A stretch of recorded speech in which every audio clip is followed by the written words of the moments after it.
Everyone says they want to be in the top 1%, but society also tells you to find a perfect work-life balance. Those two ideas cannot coexist. If you actually want to reach that highest tier, you have to throw that balance fantasy straight out the window. Building something great from scratch isn't glamorous. Hard work feels exhausting. It feels isolating. Most days, the grind is just flat-out miserable.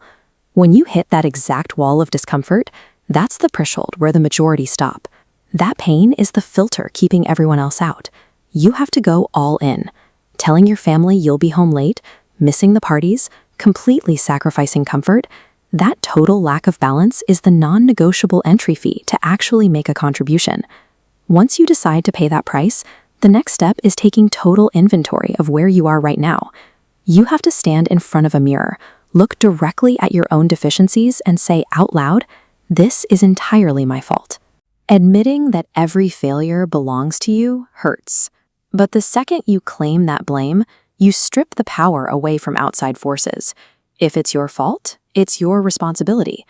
The default alternative is locking yourself inside a mental bank vault, spinning up excuses.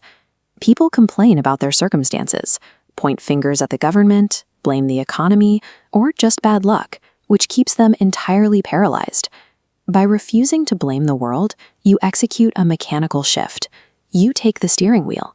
You give yourself the actual capacity to make different choices and force a new outcome. With the right mindset locked in, execution becomes a structural problem. People usually get frustrated looking at a massive goal, assuming they must jump across that giant cavern in a single leap. Instead, think of it as building a bridge. You cross that void by placing individual bricks. Each block represents one highly specific microskill. You check off 100 small requirements until you simply walk across to the other side. But your capacity to learn all those new skills is finite. If your mind is a garden, it's already full. Before planting new knowledge, you must start pulling out weeds to clear physical and mental space. That means ruthlessly cutting off habits and relationships that consume your time. Stop hanging out with insecure peers. You must put down comfortable distractions. You cannot add greatness on top of a cluttered life. Growth requires rigid, uncompromising subtraction first. Once you make space, you have to fill it rapidly. Management expert Peter Drucker established that knowledge has a half-life of 2 years. That means 50% of everything you know will be completely useless 24 months from now. As basketball coach Pat Riley noted, if you aren't getting better, you are getting worse. To survive this decay, you must become the chief learning officer of your own life, committing to 30 to 60 minutes of targeted reading every single day. And that commitment doesn't care how you feel. You don't get to skip execution just because you had an argument, or you're tired, or the stars didn't align perfectly. This is how someone like Kobe Bryant operates. You show up at 5 a.m., put in the grueling work, and perform at championship levels. It forces everyone in the room to either match your brutal energy or just get out of the way. True execution is a cold, hard fact. It is a strict, scheduled reality, totally divorced from your temporary emotions. To sustain that execution over years, you have to rewire how you process setbacks. Just look at this game of chess. It is a closed system with zero luck involved.